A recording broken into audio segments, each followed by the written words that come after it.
Hi guys! Welcome back to my YouTube channel.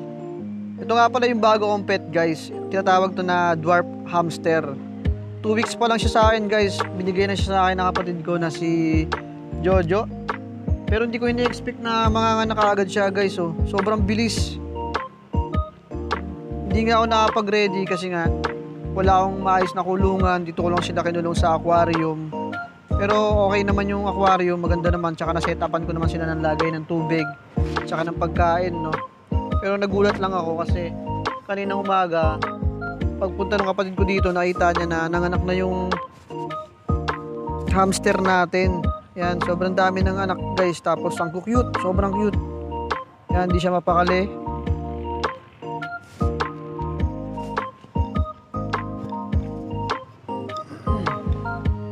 Okay siya ng hukay guys, oh.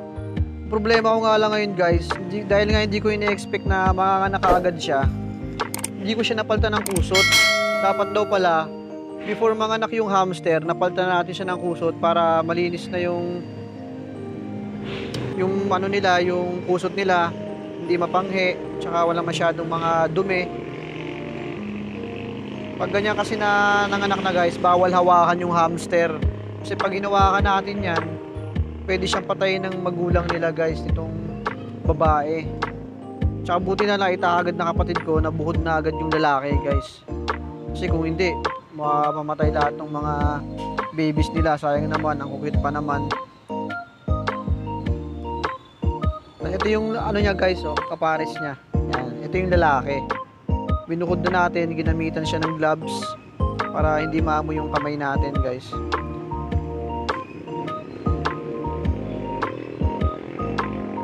Tapos yung laki nila guys, ganyan na sila kalaki. Yung dwarf hamster, hindi sila lumalaki na sobra. Yan na yung pinakamalaki nila guys. Kaya ito, napakagandang alagaan, napaka-cute. Hindi siya masyadong alagain. Bigyan mo na siya ng pagkain, ng tubig. Okay na yun guys. Hindi hassle mag-alaga sa kanya. Tapos ang bilis pang dumami. Yun ang maganda rito guys.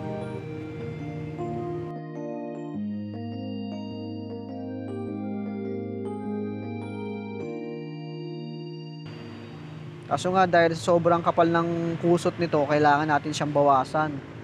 Kasi baka may matabunan, hindi natin makita, hindi makita ng magulang niya, mamatay.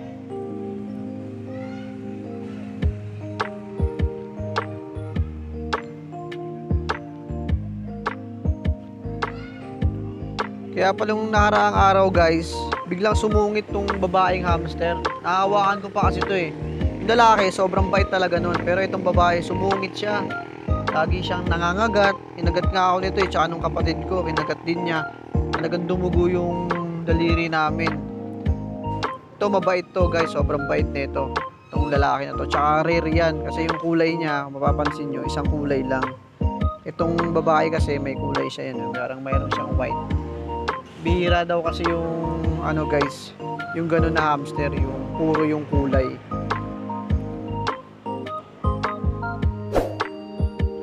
Nakakatuwa lang guys kasi ito lang yung inalagaan ko na nanganak. Yan. Malas kasi ako sa mga pet. Nagalaga ako ng pusa, nagalaga ako ng lovebirds, ng aso. Mga namatay na guys pero hindi talaga nagkaanak.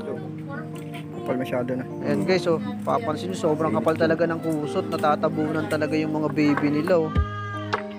Kailangan talaga mabawasan yung kusot guys. So ayan, babawasan na ng kapatid ko yung kusot. Yan, naka plastic gloves naman siya para hindi maamoy ng nanay. Tapos nilagyan na rin natin siya ng ano guys, importante din daw pala yan, yung ano, birth date. Yan, yung 1/15/23. On January 15 yan ng anak guys.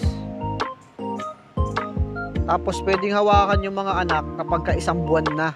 Yan, kapag ka mayroon na daw mga balahibo, tapos kumakain na, tumatakbo na, yan, pwede na daw hawakan yung mga maliliit na babies nila. Kasi pag hinawakan natin yan, nang wala pang balahibo, tapos maamoy ng magulang na hinawakan, yan, papatayin daw nila yan. So, sayang naman guys talaga pag pinatay.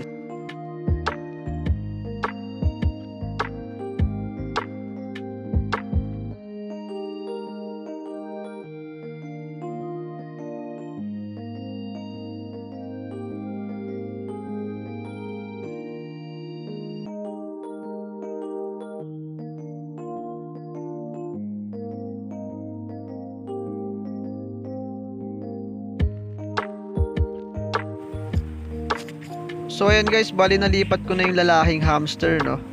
Pansamantala na dito muna siya habang maliliit pa yung mga baby hamster kasi bawal talaga silang pagsamahin. Siguro isasama lang natin to kapag medyo malalaki na yon. Hindi pa talaga pwede ngayon. Meron naman ditong pagkain. Tsaka nagpabili tayo ng lagay nila ng tubig para may inuman siya guys. Yan, sobrang bait nyo kahit masi-masi nawakuwakan, hindi siya nangangagat. Pwede itong alagaan ng mga bata guys. Tsaka sobrang sulit nito alagaan kasi yun nga, mabilis nga itong dumami. Hindi rin masyadong expensive yung gastos dito guys.